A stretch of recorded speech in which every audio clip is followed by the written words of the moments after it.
बाबा साहब डॉक्टर भीमराव जी के जन्मदिन ते जो बंगिया जस्सी जी उन्होंने अज उन्होंने जन्म दिहाड़े ते खूनदान का ते होर उन्हों का समागम मनाउण का उपराला किया है। ते अज मैं उन्होंने जन्मदिन ते भारत के देशवासियों नूं सारिਆਂ नूं लख लख बधाई दिना कि बाबा जी ने जो संविधान लिखिया हिंदुस्तान का वो मेरा ख्याल है वर्ल्ड के विचों सब तो वधिया संविधान है। बाबा जी ने ये सारा कुछ विच मैंशन किया जिहड़ा समाज दे विच ऊच नीच समाज छूत छात का जिहड़ा ये लोकां दे विच अक्सर देखा जाता सी, बाबा जी ने इनू सारे नूं संविधान दे विच खत्म किया ते बराबरता समानता और सन्मान लोकां नूं बख्शिया। इहदे लई ये बधाई दे पात्र भी ने और संविधान के कारण हिंदुस्तान वर्ल्ड के विच बुलंदियां ते गया। उस हिसाब नाल भावें साडे पार्लीमेंट की इलैक्शन होवे, विधान सभा की इलैक्शन होवे या पंचायतां की इलैक्शन होवे, अज उही संविधान के मुताबिक चलदा है। पर दुख की गल ये भी है कि समय समय दियां सरकारां ने जो संविधान के मुताबिक हक बनते सी देशवासियों के वो समय सिर नहीं दिते। जे मैं गल पंचायतों की करा क्योंकि मैं पंचायत यूनियन पंजाब का प्रधान, अज पंचायतां देश की रीढ़ की हड्डी ने, पर जिहड़े लीडरां ने अज देश ते राज किया उन्होंने देश दे विच एड्डी वड्डी करप्शन फैलाई है, जदों कि साडा हिंदुस्तान सोने की चिड़ी सी और ये वर्ल्ड दे विचों एक नंबर का देश होना चाहिए सी।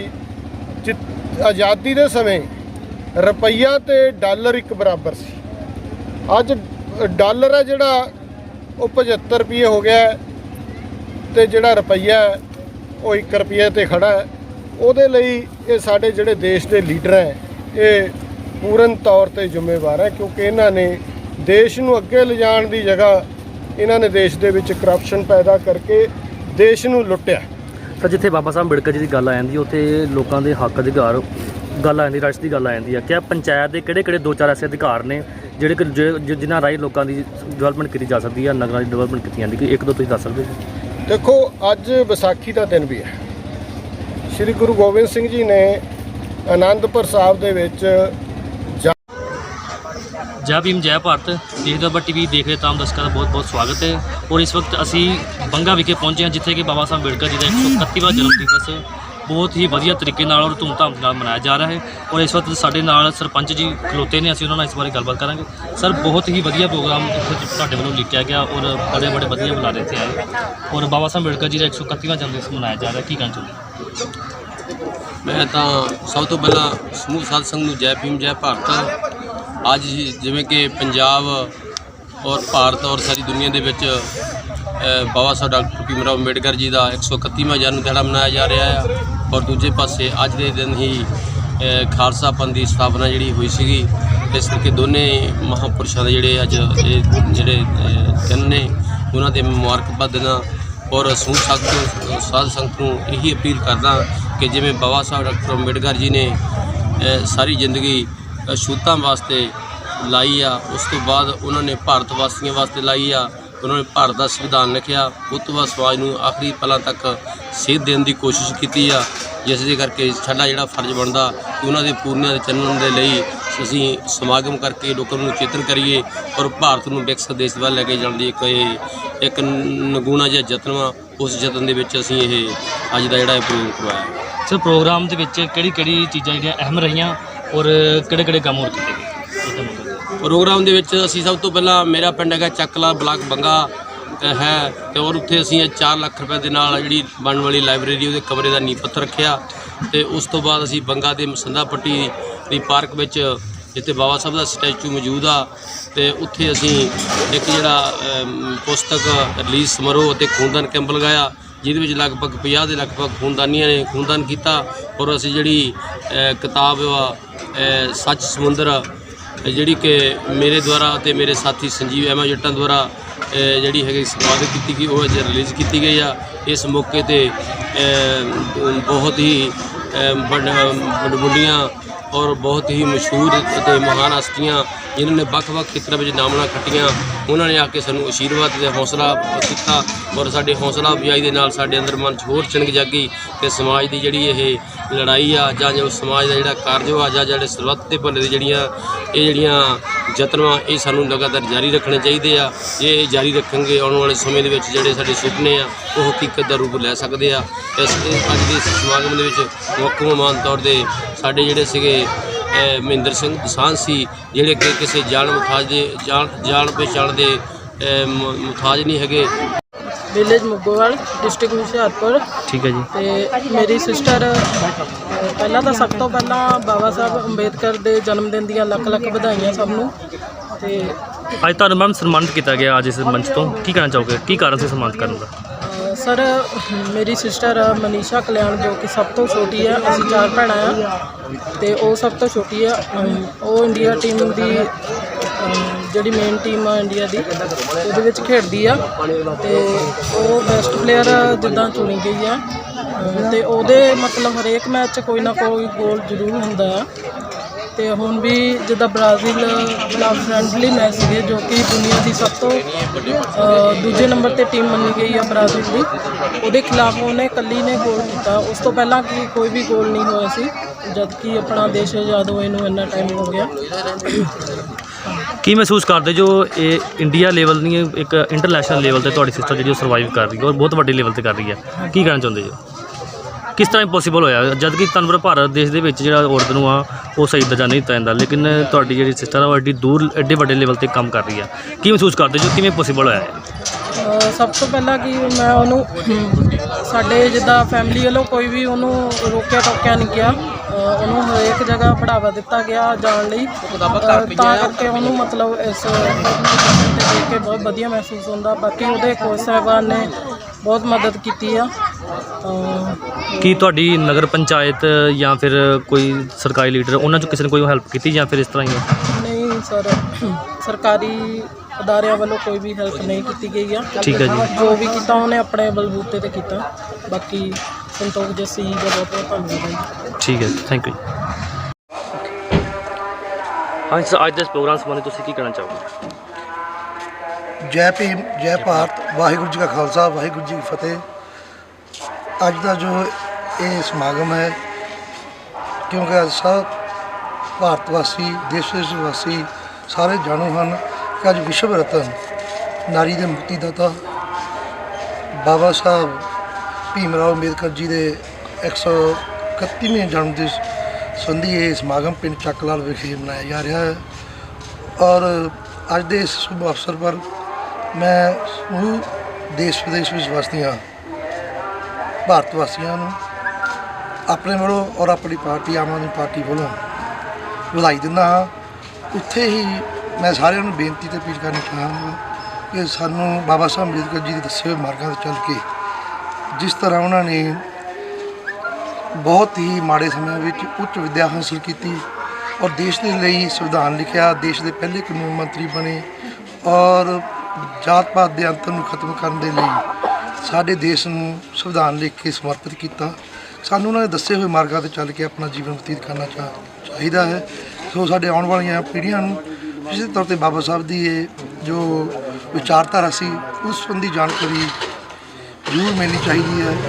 ਕਿ ਇਸ ਦੇ ਲਈ ਅਸੀਂ ਔਰ ਸਾਡੇ ਸਾਰੇ ਸਾਥੀ ਸਰ ਭੈਣ ਜੀ, ਪਿੰਡ ਦੇ ਸਰਪੰਚ ਸਾਹਿਬ ਗੁਰਪ੍ਰੀਤ ਕੌਰ ਜੀ, ਸਾਡੇ ਵੱਡੇ ਵੀਰ ਸੰਤੋਖ ਜੱਸੀ ਜੀ, ਸਾਡਾ ਵੀਰ ਗੋਲਡੀ ਜੀ ਔਰ ਸਾਰੀ ਟੀਮ ਔਰ ਜਿੰਨੇ ਇੱਥੇ ਨਗਰ ਨਿਵਾਸੀ ਹਨ, ਇਹ ਪਿੰਡ ਹਮੇਸ਼ਾ ਹੀ ਬਾਬਾ ਸਾਹਿਬ ਅੰਬੇਦਕਰ ਜੀ ਦੀ ਵਿਚਾਰਧਾਰਾ ਨੂੰ ਅੱਗੇ ਲੈ ਕੇ ਜਾਣ ਵਾਲਾ ਨਗਰ ਹੈ। ਸੋ ਮੈਂ ਅੱਜ ਦੇ ਇਸ ਦਿਨ 'ਤੇ ਇਹਨਾਂ ਨੂੰ ਵੀ ਵਿਸ਼ੇਸ਼ ਤੌਰ 'ਤੇ ਵਧਾਈ ਦਿੰਦਾ ਹਾਂ ਔਰ ਇਹਨਾਂ ਦਾ ਧੰਨਵਾਦ ਕਰਦਾ ਹਾਂ ਕਿ ਸਾਨੂੰ ਇੱਥੇ ਬੁਲਾ ਕੇ ਔਰ ਇਸ ਮੌਕੇ 'ਤੇ ਬਾਬਾ ਸਾਹਿਬ ਜੀ ਦੇ ਸਟੈਚੂ 'ਤੇ ਨਤਮਸਤਕ ਹੋਣ ਦਾ ਮੌਕਾ ਦਿੱਤਾ। ਸੋ ਅੱਜ ਦੇ ਇਸ ਦਿਨ 'ਤੇ ਮੈਂ ਸਰਪੰਚ ਸਾਹਿਬ ਹਾਜ਼ਰ ਹਨ ਕਿ ਜੋ ਬਾਬਾ ਸਾਹਿਬ ਅੰਬੇਦਕਰ ਜੀ ਦੇ ਨਾਂ 'ਤੇ ਲਾਇਬ੍ਰੇਰੀ ਬਣੀ ਹੈ ਉਸ ਸੰਬੰਧੀ ਕਮਰਾ ਜਲਦੀ ਤੋਂ ਜਲਦੀ ਤਿਆਰ ਹੋ ਕੇ ਜਿਸ ਦੇ ਲਈ ਮੇਰਾ ਖਿਆਲ 4 ਲੱਖ ਰੁਪਈਆ ਪੰਚਾਇਤ ਦੇ ਕੋਲ ਆ ਚੁੱਕਾ ਹੈ ਕਿ ਇੱਥੇ ਸਮਰਪਿਤ ਕੀਤਾ ਜਾਵੇਗਾ ਨਗਰ ਨਿਵਾਸੀਆਂ ਨੂੰ। ਸਰ, ਛੋਟਾ ਜਿਹਾ ਸਵਾਲ, ਸੀਐਮ ਕੇਜਰੀਵਾਲ ਜੀ ਦੀ ਗੱਲ ਕਰੀ ਜਾਵੇ ਤਾਂ ਉਹ ਹਮੇਸ਼ਾ ਆਪਣੇ ਜਦੋਂ ਵੀ ਸਪੀਚ ਕਰਦੇ ਆ ਤਾਂ ਬਾਬਾ ਸਾਹਿਬ ਅੰਬੇਦਕਰ ਜੀ ਦੀ ਗੱਲ ਕਰਦੇ ਆ, ਔਰ ਅੱਛਾ ਬੋਲਦੇ ਆ। ਲੇਕਿਨ ਇੱਕ ਗੱਲ ਥੋੜੀ ਜੀ ਖਟਕ ਰਹੀ ਆ ਕਿ ਜਿਹੜੇ ਵੱਡੇ ਲੈਵਲ ਤੇ ਆਮ ਆਦਮੀ ਪਾਰਟੀ ਵੱਲੋਂ ਪੰਜਾਬ ਵਿੱਚ ਅੰਬੇਡਕਰ ਜਯੰਤੀ ਬਣਾਉਣੀ ਚਾਹੀਦੀ ਸੀ, ਉਹ ਚੀਜ਼ ਦਿਖ ਨਹੀਂ ਰਹੀ। ਉਹ ਕੀ ਕਾਰਨ ਹੈਗਾ ਉਹਦੇ ਪਿੱਛੇ? ਦੇਖੋ, ਸਰਕਾਰ ਦੀ ਹਾਲੇ ਸ਼ੇਪ ਬਣ ਰਹੀ ਹੈ ਕਿ ਇਸ ਸੰਬੰਧੀ ਸਾਰੇ ਸਮਾਗਮ ਜ਼ਿਲ੍ਹੇ ਲੈਵਲ ਤੇ ਅੱਜ ਮਾਨ ਸਾਹਿਬ ਵਿਸ਼ੇਸ਼ ਤੌਰ ਤੇ ਜਲੰਧਰ ਵਿਖੇ ਬਾਬਾ ਸਾਹਿਬ ਦੀ ਜਯੰਤੀ ਤੇ ਆ ਰਹੇ ਆ ਕਿ ਬਹੁਤ ਵਧੀਆ ਤਰੀਕੇ ਨਾਲ ਉੱਥੇ ਬਾਬਾ ਸਾਹਿਬ ਅੰਬੇਦਕਰ ਜੀ ਦੀ ਜਯੰਤੀ ਮਨਾਈ ਜਾ ਰਹੀ ਆ। ਔਰ ਇਹ ਦੱਸਣ ਦੀ ਸਾਨੂੰ ਲੋੜ ਨਹੀਂ ਹੈਗੀ, ਨਾ ਕਿਸੇ ਤੋਂ ਸਰਟੀਫਿਕੇਟ ਲੈਣ ਦੀ ਲੋੜ ਹੈ। ਜੇਕਰ ਦੇਸ਼ ਦੀ ਆਜ਼ਾਦੀ ਤੋਂ ਬਾਅਦ ਜੇ ਅਸਲੀ ਸਨਮਾਨ ਦਿੱਤਾ ਹੈ ਤਾਂ ਆਮ ਆਦਮੀ ਪਾਰਟੀ ਨੇ ਬਾਬਾ ਸਾਹਿਬ ਅੰਬੇਦਕਰ ਜੀ ਨੂੰ ਦਿੱਤਾ ਹੈ ਕਿ ਅੱਜ ਜਿੱਥੇ ਉਹਨਾਂ ਦੇ ਸਾਰੇ ਦਿੱਲੀ ਦੇ ਸਰਕਾਰੀ ਦਫ਼ਤਰਾਂ ਵਿੱਚ ਔਰ ਪੰਜਾਬ ਸਰਕਾਰ ਦੇ ਸਰਕਾਰੀ ਦਫ਼ਤਰਾਂ ਵਿੱਚ ਉਹਨਾਂ ਦੀ ਤਸਵੀਰ ਲਗਾ ਕੇ ਉਹਨਾਂ ਨੂੰ ਇੱਜ਼ਤ ਮਾਨ ਦਿੱਤਾ, ਜੋ ਕਿ ਉਹਨਾਂ ਦਾ ਹੱਕ ਔਰ ਉਹਨਾਂ ਦਾ ਬਣਦਾ ਸਤਿਕਾਰ ਹੈ। ਕਿ ਸਾਡੀ ਆਮ ਆਦਮੀ ਪਾਰਟੀ ਹਰ ਵਕਤ ਬਾਬਾ ਸਾਹਿਬ ਅੰਬੇਦਕਰ ਜੀ ਦੀ ਵਿਚਾਰਧਾਰਾ ਨੂੰ ਅੱਗੇ ਲੈ ਕੇ ਵਾਲੀ ਪਾਰਟੀ ਹੈ, ਔਰ ਸਾਡੇ ਇੱਕ ਵਲੰਟੀਅਰ ਇੱਕ ਲੀਡਰ ਉਹਨਾਂ ਦਾ ਸਨਮਾਨ ਕਰਦਾ ਹੈ। ਠੀਕ ਹੈ, ਧੰਨਵਾਦ ਜੀ। ਹਾਂਜੀ ਸਰ, ਅੱਜ ਦੇ ਇਸ ਪ੍ਰੋਗਰਾਮ ਸੰਬੰਧੀ ਜੋ ਬਾਬਾ ਸਾਹਿਬ ਅੰਬੇਡਕਰ ਜੀ ਜਯੰਤੀ ਮਨਾਈ ਜਾ ਰਹੀ ਹੈ ਦੇਸ਼ ਪੱਧਰ ਦੇ ਵਿੱਚ ਔਰ ਪੂਰੇ ਵਿਸ਼ਵ ਵਿੱਚ ਮਨਾਈ ਜਾ ਰਹੀ ਆ, ਤੁਸੀਂ ਵਾਡੀ ਹੋ, ਕੀ ਕਹਿਣਾ ਚਾਹੋਗੇ ਤੁਸੀਂ?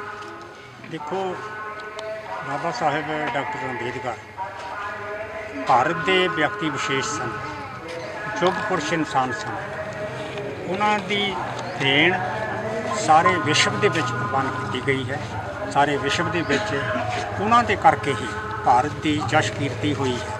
ਸਭ ਤੋਂ ਵੱਡੀ ਗੱਲ ਇਹ ਆ ਕਿ ਉਹਨਾਂ ਨੇ ਅਣਗਿਣਤ ਔਰ ਵਿਸ਼ਵ ਦ੍ਰਿਸ਼ਟੀ ਤੋਂ ਕਿਤਾਬਾਂ ਲਿਖੀਆਂ ਜਿਹੜੀਆਂ ਅੱਜ ਵੀ ਮਾਰਗਦਰਸ਼ਨ ਕਰਦੀਆਂ ਨੇ ਵਿਸ਼ਵ ਮਾਨਵਤਾ ਨੂੰ। ਔਰ ਦੂਸਰਾ, ਉਹਨਾਂ ਨੇ ਅਣਗਿਣਤ ਕਿਤਾਬਾਂ ਪੜ੍ਹੀਆਂ, ਗਿਆਨ ਹਾਸਲ ਕੀਤਾ ਔਰ ਉਸ ਗਿਆਨ ਦੀ ਸਾਰੀ ਦੁਨੀਆ ਦੇ ਸਮਾਜ ਵਿੱਚ ਨਵੀਂ ਜਾਗਰਤੀ ਪੈਦਾ ਕਰਨ ਦੀ, ਨਵੀਂ ਅਵੇਅਰਨੈਸ ਪੈਦਾ ਕਰਨ ਦੀ ਕੋਸ਼ਿਸ਼ ਕੀਤੀ। ਸਫਲ ਹੋਏ। ਉਹਨਾਂ ਦਾ ਲਿਖਿਆ ਸੰਵਿਧਾਨ ਉਹਦੀ ਰੀਸ ਕਰ ਰਹੇ ਨੇ ਸਾਡੇ ਸਮਕਾਲੀ ਦੇਸ਼ ਜੋ ਹੈ ਬਹੁਤ ਸਾਰੇ, ਔਰ ਆਪੋ ਆਪਣੇ ਸੰਵਿਧਾਨ ਇਸ ਸੰਵਿਧਾਨ ਦੀ ਬੁਨਿਆਦ ਦੇ ਉੱਤੇ ਉਹਨਾਂ ਨੇ ਉਸਾਰਨ ਦੀ ਕੋਸ਼ਿਸ਼ ਕੀਤੀ ਹੈ। ਤੋਂ ਜਿਹੜੀ ਸਭ ਤੋਂ ਵੱਡੀ ਵਿਸ਼ੇਸ਼ਤਾ ਹੈ ਡਾਕਟਰ ਅੰਬੇਦਕਰ ਜੀ ਦੀ, ਉਹ ਇੱਕ ਖੁਦਦਾਰ ਇਨਸਾਨ ਸਨ। ਅੱਜ ਸਾਡਾ ਦੁਖਾਂਤ ਕੀ ਹੈ, ਅਸੀਂ ਵੱਖ-ਵੱਖ ਕੋਈ ਵੀ ਧਰਮ ਹੋਵੇ, ਅਸੀਂ ਧਾਰਮਿਕ ਮਾਨਤਾਵਾਂ ਨੂੰ ਉਹ ਕਿੰਨੀਆਂ ਵੀ ਪ੍ਰਤੀਗਾਮੀ ਹੋਣ, ਕਿੰਨੀਆਂ ਵੀ ਪਿਛਾਂ ਖਿੱਚੂ ਹੋਣ, ਉਹਨਾਂ ਨੂੰ ਲੈ ਕੇ ਅੱਗੇ ਜਾ ਰਹੇ, ਸਗੋਂ ਉਹਨਾਂ ਦੇ ਅੰਧ ਵਿਸ਼ਵਾਸ ਦੇ ਵਿੱਚ ਵਾਧਾ ਕਰ ਰਹੇ। ਔਰ ਇਹ ਸਾਡੀ ਤਰਾਸਦੀ ਹੈ। ਇਸੇ ਕਰਕੇ ਕਤਲ ਹੋ ਰਹੇ ਨੇ, ਫਸਾਦ ਹੋ ਰਹੇ ਨੇ। ਜਦੋਂ ਦੀ ਧਰਮਾਂ ਨੂੰ ਚਲਾਉਣ ਵਾਲਿਆਂ ਦੀ ਕੋਲੈਬੋਰੇਸ਼ਨ ਜਿਹੜੀ ਹੈ ਉਹ ਸਿਆਸੀ ਲੋਕਾਂ ਦੇ ਨਾਲ ਹੋਈ ਹੈ, ਉਦੋਂ ਦੇ ਨਤੀਜੇ ਬੜੇ ਗੰਭੀਰ ਨਿਕਲਣ ਲੱਗ ਪਏ ਨੇ। ਸਮਝ ਨਹੀਂ ਆ ਰਿਹਾ ਕਿ ਕੀ ਕੁਛ ਹੋਵੇ। ਬਾਬਾ ਸਾਹਿਬ ਅੰਬੇਦਕਰ ਨੇ ਜੋ ਅੰਧ ਵਿਸ਼ਵਾਸ ਹੈ ਮਾਨਵਤਾ ਦੇ ਵਿੱਚ ਫੈਲਿਆ ਹੋਇਆ, ਉਹਦੇ ਦ੍ਰਿੜਤਾ ਦੇ ਨਾਲ ਉਂਗਲ ਧਰੀ, ਨਵੀਂ ਅਵੇਅਰਨੈਸ ਪੈਦਾ ਕੀਤੀ ਔਰ ਪ੍ਰਗਤੀਸ਼ੀਲ ਇੱਕ ਸਿਧਾਂਤ ਜਿਹੜਾ ਹੈ ਉਹ ਸਾਰੇ ਵਿਸ਼ਵ ਨੂੰ ਦਿੱਤਾ। ਇਸ ਕਰਕੇ ਉਹ ਸਤਿਕਾਰੇ ਜਾਂਦੇ ਨੇ। ਮੈਂ ਤਾਂ ਬੜਾ ਆਭਾਰੀ ਹਾਂ। ਮੈਨੂੰ ਪੂਰਾ ਇਹ ਇਲਮ ਹੈ ਕਿ ਉਹਨਾਂ ਨੇ ਜਿਹੜਾ ਹੈ ਨਾ ਅਗਾਂਹ ਵਧੂ ਸੋਚ ਦਾ ਜੋ ਪ੍ਰਸਾਰ ਕੀਤਾ ਹੈ ਉਹ ਬਹੁਤ ਘੱਟ ਕਿਤੇ ਹੋਇਆ ਹੈ। 1936 'ਚ ਜੇਵਲਾ ਕਾਨਫਰੰਸ ਹੋਈ ਸੀ ਮਹਾਰਾਸ਼ਟਰ ਦੇ ਵਿੱਚ। ਉਹਦੇ ਵਿੱਚ ਹੀ ਉਹਨਾਂ ਨੇ ਸੰਵਿਧਾਨ ਦਾ ਸਾਰਾ ਹੀ ਕਾਰਜ ਮੁਕੰਮਲ ਕਰਕੇ ਤਾਂ ਫਿਰ ਉਹਨਾਂ ਨੇ ਕਿਹਾ ਵੀ ਮੈਂ ਹੁਣ ਕੋਈ ਧਰਮ ਅਖਤਿਆਰ ਕਰਨਾ ਚਾਹੁੰਦਾ। ਧਰਮ ਉਹ ਜਿਹੜਾ ਪ੍ਰੋਗਰੈਸਿਵ ਹੋਵੇ, ਅਗਾਂਹ ਵਧੂ ਹੋਵੇ, ਦੇਸ਼ ਨੂੰ ਸਮਾਜ ਨੂੰ ਨਵੀਂ ਸੇਧ ਦੇਣ ਦੇ ਸਮਰੱਥ ਹੋਵੇ। ਮੈਂ ਉਹ ਧਰਮ ਨਾਲ ਜਿਹੜਾ ਲੈਣਾ ਚਾਹੁੰਦਾ, ਗ੍ਰਹਿਣ ਕਰਨਾ। ਬਹੁਤ ਸਾਰੀਆਂ ਚਿੱਠੀਆਂ ਆਈਆਂ, ਈਵਨ ਈਸਾਈਆਂ ਦੇ ਪੋਪ ਦੀ ਵੀ ਚਿੱਠੀ ਆਈ ਔਰ ਬਹੁਤ ਸਾਰੇ ਧਰਮਾਂ ਦੀਆਂ ਆਈਆਂ ਕਿ ਸਾਡਾ ਧਰਮ ਅਗਾਂਹ ਵਧੂ ਹੈ, ਸਾਡਾ ਧਰਮ ਜਿਹੜਾ ਹੈ ਪ੍ਰੋਗਰੈਸਿਵ ਹੈ, ਤੁਸੀਂ ਸਾਡੇ ਧਰਮ ਦੇ ਵਿੱਚ ਆਓ। ਅਤੇ ਸਾਡੇ ਵੀ ਅੰਮ੍ਰਿਤਸਰ ਤੋਂ ਅਕਾਲ ਤਖ਼ਤ ਤੋਂ ਚਿੱਠੀ ਗਈ ਵੀ ਸਾਡਾ ਸਿੱਖ ਧਰਮ ਜਿਹੜਾ ਹੈ ਇਹ ਵੀ ਬਹੁਤ ਅਗਾਂਹ ਵਧੂ ਹੈ, ਆਓ ਤੁਸੀਂ ਆਓ। ਸੱਦਾ ਦਿੱਤਾ, ਮਿੱਥੀ ਤਰੀਕ 'ਤੇ ਆਏ। ਆਏ ਤਾਂ ਮਹਾਰਾਜਾ ਪਟਿਆਲਾ ਦੇ ਹਾਥੀ ਦੇ ਉੱਤੇ ਉਹਨਾਂ ਨੂੰ ਹਰਿਮੰਦਰ ਸਾਹਿਬ ਤੱਕ ਅਕਾਲ ਤਖ਼ਤ ਤੱਕ ਲਿਆਂਦਾ ਗਿਆ। ਫਿਰ ਉੱਥੇ ਦੁੱਧ ਦੇ ਨਾਲ ਉਹਨਾਂ ਦੇ ਪੈਰ ਧੋਤੇ ਗਏ ਤਾਂ ਬੜਾ ਉਹਨਾਂ ਦਾ ਮਾਣ ਸਨਮਾਨ ਕੀਤਾ। ਫਿਰ ਉਹ ਕਹਿਣ ਲੱਗੇ ਵੀ ਮੈਂ ਤੁਹਾਤੋਂ ਬਹੁਤ ਖੁਸ਼ ਹਾਂ ਕਿ ਤੁਸੀਂ ਇੰਨੀ ਸੇਵਾ ਦੀ ਭਾਵਨਾ ਵਾਲੇ ਹੋ, ਤੁਸੀਂ ਮੇਰਾ ਇੰਨਾ ਮਾਣ ਕੀਤਾ, ਇੰਨਾ ਸਤਿਕਾਰ ਕੀਤਾ, ਮੈਂ ਬਹੁਤ ਭਾਰੀ ਆਪ ਸਮਝਦਾ। ਪਰ ਮੈਂ ਹੁਣ ਇੱਕ ਵਾਰੀ ਪਿੰਡਾਂ ਵਿੱਚ ਵੀ ਜਾਣਾ ਚਾਹੁੰਦਾ। ਫਿਰ ਜੀ ਉਹਨਾਂ ਨੂੰ ਜਦ ਪਿੰਡਾਂ 'ਚ ਲੈ ਕੇ ਗਏ, ਉੱਥੇ ਹਰੀਜਨਾਂ ਦੀਆਂ ਬਸਤੀਆਂ ਵੱਖਰੀਆਂ, ਦੂਜਿਆਂ ਦੀਆਂ ਵੱਖਰੀਆਂ, ਔਰ ਹਰੀਜਨਾਂ ਦੇ ਜਿਹੜੇ ਜਿੱਥੇ ਜਾ ਕੇ ਸਾਰਾ ਸਫਰੇ ਜ਼ਿੰਦਗੀ ਦਾ ਖਤਮ ਹੋ ਜਾਂਦਾ, ਸੇਵੇ ਵੀ ਵੱਖਰੇ, ਦੂਜਿਆਂ ਦੇ ਵੱਖਰੇ, ਇੱਥੋਂ ਤੱਕ ਕਿ ਧਾਰਮਿਕ ਸਥਾਨ ਵੀ। ਦੂਜੀਆਂ ਸ਼੍ਰੇਣੀਆਂ ਦੇ ਵੱਖਰੇ ਤੇ ਜਿਹੜੇ ਉੱਚ ਜਾਤੀ ਦੇ ਸੀਗੇ ਉਹਨਾਂ ਦੇ ਵੱਖਰੇ। ਫਿਰ ਉਹ ਕਹਿਣ ਲੱਗੇ ਵੀ ਇਹ ਧਰਮ ਦੀ ਇਹ ਤਾਂ ਪ੍ਰੋਗਰੈਸਿਵ ਪਰ ਕਾਗਜ਼ਾਂ ਵਿੱਚ ਹੀ ਹੈ, ਅਮਲ ਵਿੱਚ ਨਹੀਂ ਹੈ। ਫਿਰ ਉਹ ਰੱਦ ਕਰ ਗਏ।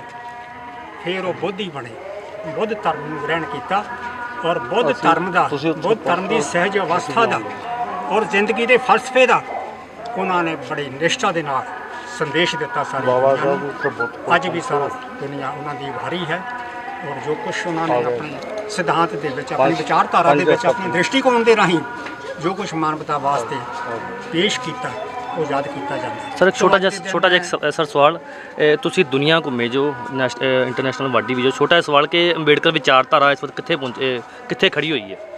ਦੇਖੋ, ਅੰਬੇਡਕਰ ਦੀ ਵਿਚਾਰਧਾਰਾ ਜਿਹੜੀ ਹੈ ਜਿਸ ਹਿਸਾਬ ਦੇ ਨਾਲ ਉਹਦਾ ਪ੍ਰਚਲਨ ਹੋਣਾ ਚਾਹੀਦਾ ਸੀ, ਜਿਸ ਹਿਸਾਬ ਨਾਲ ਵਿਸਥਾਰ ਹੋਣਾ ਚਾਹੀਦਾ ਸੀ, ਉਹ ਨਹੀਂ ਹੋਇਆ। ਅੱਜ ਵੀ ਜਿਹੜੇ ਨਾ ਦਿਖਾਵੇ ਮਾਤਰ ਵੱਧ ਕੀਤਾ ਜਾਂਦਾ। ਸਿਆਸੀ ਪਾਰਟੀਆਂ ਵਾਲੇ ਅੰਬੇਡਕਰ ਦਾ ਬੋਰਡ ਲਾ ਕੇ ਆਪਣੀਆਂ ਵੋਟਾਂ ਪੱਕੀਆਂ ਕਰਨ ਦਾ ਜ਼ਿਆਦਾ ਕੰਮ ਕਰਦੇ ਨੇ ਤੇ ਅਮਲ ਦੇ ਵਿੱਚ ਜਿਸ ਤਰ੍ਹਾਂ ਉਹਨਾਂ ਨੂੰ ਹੋਣਾ ਚਾਹੀਦਾ ਸੀ ਨਾ, ਗਲੀ ਗਲੀ ਤੱਕ ਉਹਨਾਂ ਦੀ ਮਹੱਤਵ ਦਾ ਸੰਦੇਸ਼ ਜਾਣਾ ਚਾਹੀਦਾ ਸੀ, ਉਹਦੇ ਵਿੱਚ ਬਹੁਤੀ ਕਾਮਯਾਬੀ ਨਹੀਂ ਹੋਈ। ਤੁਹਾਨੂੰ ਲੱਗਦਾ ਕਿ ਬਾਬਾ ਸਾਹਿਬ ਦਾ ਨਾਮ ਵੱਧ ਰਿਹਾ ਵਿਸ਼ਵ ਪੱਧਰ ਦੇ ਉੱਪਰ, ਲੇਕਿਨ ਮੂਵਮੈਂਟ ਘਟ ਰਹੀ ਹੈ, ਉਹਦੇ ਪਿੱਛੇ ਕੀ ਕਾਰਨ ਹੈਗਾ? ਉਹਦੇ ਕਾਰਨ ਇਹੀ ਹੈ ਕਿ ਅਸੀਂ ਫਸ ਗਏ ਹਾਂ ਧਾਰਮਿਕ ਪਰੰਪਰਾਵਾਂ ਦੇ ਵਿੱਚ, ਅਸੀਂ ਫਸ ਗਏ ਹਾਂ ਰਾਜਨੀਤਿਕ ਲੋੜਾਂ ਦੇ ਵਿੱਚ, ਅਸੀਂ ਮਿਸ਼ਨ ਭੁੱਲ ਗਏ ਹਾਂ। ਬਾਹਰਲੇ ਦੇਸ਼ ਜਿਹੜੇ ਉਹ ਮਿਸ਼ਨ ਨਹੀਂ ਭੁੱਲਦੇ ਨੇ। ਉਹ ਵਿਸ਼ਵ ਦਾ ਕੋਈ ਵੀ ਵਿਅਕਤੀ ਜਿਹੜਾ ਵਿਸ਼ੇਸ਼ ਹੋਵੇ ਉਹਦੇ ਦ੍ਰਿਸ਼ਟੀਕੋਣ ਨੂੰ ਉਹ ਸਾਰੀ ਦੁਨੀਆ ਦੇ ਅੱਗੇ ਲਿਆਉਣ ਦੀ ਕੋਸ਼ਿਸ਼ ਕਰਦੇ। ਇਹ ਕਾਰਨ ਹੈ। ਤਾਂ ਇਸ ਮੂਵਮੈਂਟ ਨੂੰ ਬਾਹਰ ਕਿਵੇਂ ਜਾ ਸਕਦਾ ਵਾ? ਇਸ ਮੂਵਮੈਂਟ ਨੂੰ ਅੱਗੇ ਤੱਕ ਕਿਵੇਂ ਲੈ ਜਾ ਸਕਦਾ ਔਰ ਬਾਬਾ ਸਾਹਿਬ ਸੁਪਨਾ ਕਿਵੇਂ ਪੂਰਾ ਕੀਤਾ ਜਾ ਸਕਦਾ? ਇਹਦਾ ਇਹ ਹੈ ਕਿ ਇਹਨੂੰ ਸਾਰਿਆਂ ਵਾਸਤੇ ਜਿਹੜਾ ਇਕੱਲਾ ਇੱਕ ਸ਼੍ਰੇਣੀ ਵਾਸਤੇ ਨਹੀਂ, ਸਾਰੇ ਸਮਾਜ ਵਾਸਤੇ ਨਾ ਜਿਹੜਾ ਪ੍ਰਚਲਿਤ ਕਰਨ ਦਾ ਇਹ ਯਤਨ ਸਾਨੂੰ ਸਾਰਿਆਂ ਨੂੰ ਕਰਨਾ ਚਾਹੀਦਾ, ਸਾਰੀਆਂ ਸ਼੍ਰੇਣੀਆਂ ਵਾਲਿਆਂ ਨੂੰ। ਔਰ ਇਹਦਾ ਚਿੰਤਨ ਹੋਣਾ ਚਾਹੀਦਾ ਉਹਨਾਂ ਦੇ ਦ੍ਰਿਸ਼ਟੀਕੋਣ ਤੇ, ਉਹਨਾਂ ਦੀ ਵਿਚਾਰਧਾਰਾ ਤੇ, ਉਹਨਾਂ ਦੇ ਲਿਖੇ ਸਾਹਿਤ ਦੇ ਉੱਤੇ। ਤੇ ਤਦ ਹੀ ਜਿਹੜਾ ਹੈ ਨਾ ਸਹੀ ਅਰਥਾਂ ਦੇ ਵਿੱਚ ਉਹਨਾਂ ਦੀ ਜਿਹੜੀ ਛਾਪ ਹੈ, ਉਹਨਾਂ ਦੀ ਸ਼ਖਸੀਅਤ ਦੀ, ਉਹ ਹਰ ਮਨ ਦੇ ਵਿੱਚ ਕਾਇਮ ਹੋਈ। ਲਾਸਟ ਤੇ ਕੋਈ ਮੈਸੇਜ ਦੇਣਾ ਚਾਹੋਗੇ? ਬਾਬਾ ਸਾਹਿਬ ਅੰਬੇਡਕਰ ਜੀ ਅੱਜ ਜਯੰਤੀ ਹੈਗੀ ਆ, ਬਹੁਜਨ ਸਮਾਜ ਨੂੰ ਕੋਈ ਮੈਸੇਜ ਦੇਣਾ ਚਾਹੋਗੇ ਆਪਣੇ ਵੱਲੋਂ? ਬਸ ਸੰਦੇਸ਼ ਇਹੀ ਹੈ ਭਈ ਅਸੀਂ ਕਿਸੇ ਨਾ ਕਿਸੇ ਤਰ੍ਹਾਂ ਧਾਰਮਿਕ ਅੰਧ ਵਿਸ਼ਵਾਸ ਦੇ ਵਿੱਚੋਂ ਨਿਕਲੀਏ। ਕਿਸੇ ਵੀ ਧਰਮ ਦੇ ਦਰਸ਼ਨ ਨੂੰ, ਉਹਦੇ ਵੇਸ ਨੂੰ ਸਮਝਣ ਦੀ ਕੋਸ਼ਿਸ਼ ਕੀਤੀ ਜਾਵੇ ਔਰ ਉਹਨੂੰ ਜ਼ਿੰਦਗੀ 'ਚ ਲਾਗੂ ਕਰਨ ਦੀ ਕੋਸ਼ਿਸ਼ ਕੀਤੀ ਜਾਵੇ। ਜਿਸ ਤਰ੍ਹਾਂ ਬਾਬਾ ਜੀ ਨੇ ਉਂਗਲ ਧਰੀ ਦ੍ਰਿੜਤਾ ਦੇ ਨਾਲ ਭਈ ਧਾਰਮਿਕ ਅੰਧ ਵਿਸ਼ਵਾਸ ਤੋਂ ਪਰਹੇਜ਼ ਕਰਨਾ ਚਾਹੀਦਾ, ਨਹੀਂ ਤਾਂ ਕਸ਼ਟ ਭੋਗੀ ਸਾਰੀ ਦੁਨੀਆ। ਸੋ ਇਸ ਕਰਕੇ ਮੈਂ ਮੁਬਾਰਕਬਾਦ ਦਿੰਦਾ ਆਪ ਸਭ ਨੂੰ ਅੱਜ ਬੜੇ ਇਸ ਭਾਗਾਂ ਭਰੇ ਦਿਨ 'ਤੇ, ਬਾਬਾ ਸਾਹਿਬ ਅੰਬੇਡਕਰ ਦੇ ਜਨਮ ਦਿਨ 'ਤੇ ਔਰ ਸਿੱਖ ਪੰਥ ਦੇ ਖਾਲਸਾ ਦੇ ਸਾਜਨਾ ਦਿਵਸ ਦੇ ਆਪ ਸਭ ਨੂੰ ਬਹੁਤ ਬਹੁਤ ਧੰਨਵਾਦ।